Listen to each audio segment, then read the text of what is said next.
ہمارے اہل حدیث بھائی جو وہ کہتے ہیں کہ جناب سورۃ فاتحہ کے بغیر نماز ہوتی ہی نہیں ہے، اور ہمارے حنفی کہتے ہیں کہ نہیں، سورۃ فاتحہ جماعت کے ساتھ جب بند پڑھتا ہے تو سورۃ فاتحہ جو ہے وہاں پر واجب ہے، فرض نہیں ہے۔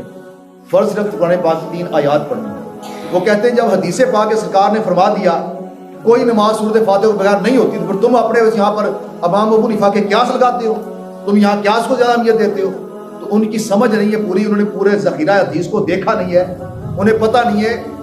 ہم صرف 6 کتابوں کی روشنی میں فتوے دیتے ہیں، اور امام ابو حنیفہ نے 100 سے زیادہ کتابیں پڑھی ہیں، اور خود ان کے نواب صدیق حسن ببالی کہتے ہیں کہ حدیث کی کتابیں 100 سے زیادہ ہیں۔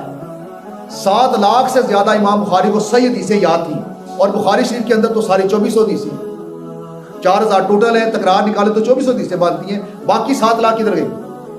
وہ کدھر گئی بھائی؟ تو یہاں پر آپ نے صرف وہ حدیثیں کوٹ کی جو ہماری زندگی کے ضروریات کے ساتھ ساتھ ملتی جلتی معاملات تھے، ان حدیثوں کو کتاب بخاری شریف لکھی ہے۔ باقی اس کے علاوہ آپ نے اور کتابیں بھی لکھی ہیں جس کے اندر آپ نے صحیح اور حسن حدیثیں پیش کی۔ آپ یہاں پر دلیل ہمارے امام ابو حنیفہ کیا فرماتے ہیں؟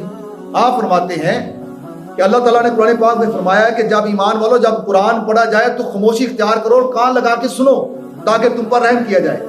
اب یہاں پر قرآن کی دلیل ہمارے پاس موجود ہے کہ جب قرآن پڑھا جائے تو پھر اس وقت خاموشی اختیار کرو۔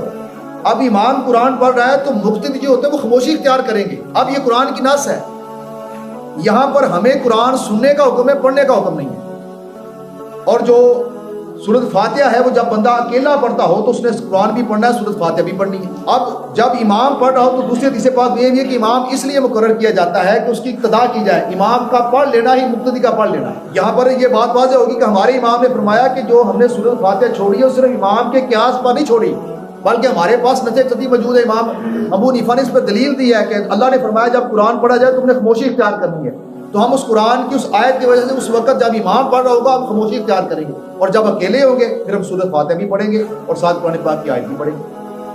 اب ہمارے علماء نے کہا کیا کہا کہ یہاں دونوں باتوں کے اندر ٹکراؤ پیدا ہو رہا تھا۔ ایک حدیث کے اندر سرکار نے فرمایا کہ اس کی نماز ہی نہیں جو فاتحہ شریف نہیں پڑھتا، اور دوسری میں آپ فرماتے ہیں کہ امام اس لیے مقرر کی جاتا ہے کہ امام کا پڑھ لینا ہے، مقتدی کا پڑھ لینا ہے۔ اور قرآن پاک کی آیت یہ کہتی ہے کہ جناب جب قرآن پڑھا جائے خاموش ہو جائے۔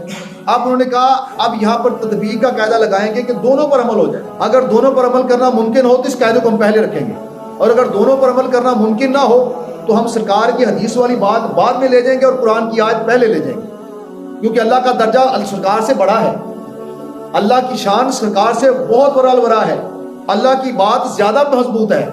تو یہاں پر ہم نے ہمارے امام نے فرمایا کہ ہم نے انہوں نے تطبیق فرمائی، انہوں نے فرمایا تطبیق اس کی یہ ہے کہ جب امام کے پیچھے آپ پڑھ لے ہوں تو پھر آپ نے سورۃ فاتحہ نہیں پڑھنی، پھر آپ نے خاموشی اختیار کرنی ہے، پھر آپ نے کچھ بھی نہیں پڑھنا۔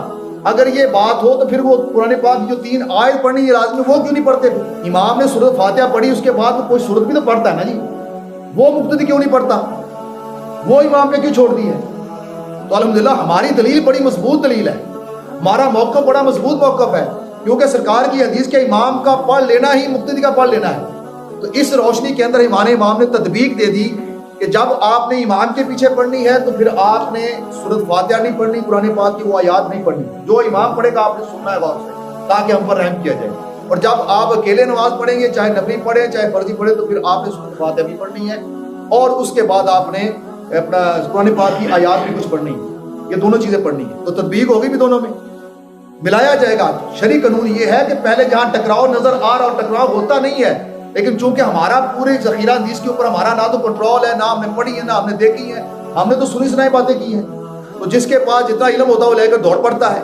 تو ہمارے امام ابو حنیفہ نے بڑے نچوڑ نکالے ہر چیز کے، ہر چیز کے اوپر آپ مشاورت کرتے تھے، کئی 100 علماء کرام کی میٹنگ بیٹھتی تھی، کئی دن مسئلے کو ڈسکس کیا جاتا تھا، پھر جا کر فائنل بات کی جاتی۔ تو ہمارے پاس سب سے پہلا قانون یہ ہے کہ جب کوئی بات 2 حدیثیں آپس میں ٹکرا رہی ہوں تو سب سے پہلے ان کی تطبیق کی جائے گی، ان کو ملایا جائے گا، کوشش کی جائے گی کہ دونوں کے اوپر کسی طریقے عمل ہو جائے۔ اگر دونوں پر عمل نہ ہو جائے تو پھر حدیثوں کے درجے بنائے گئے ہیں، مرفوع حدیث، صحیح حدیث، حسن صحیح، اور اس کے پھر آگے حسن لغیرہ ہی، حسن لذاتہ ہی، بڑی ساری 80 کے قریب درجے بنتے ہیں، اور آخری 3 درجے جہاں پر جا کے حدیث کو چھوڑا جاتا ہے، متروک ہے، موضوع ہے، 3 درجے ایسے جہاں پر جا کے حدیث کو بس کر دیا کہ حدیث کے مانا نہیں جاتا، موضوع کو حدیث نہیں مانتے، متروک کو نہیں مانا جاتا۔ اس طرح ضعیف کا جب سب سے نچلا درجہ آ جائے تو وہاں پر حدیث ترک کی جاتی ہے، ضعیف حدیث کو بھی کئی معنوں میں قبول کیا جاتا ہے۔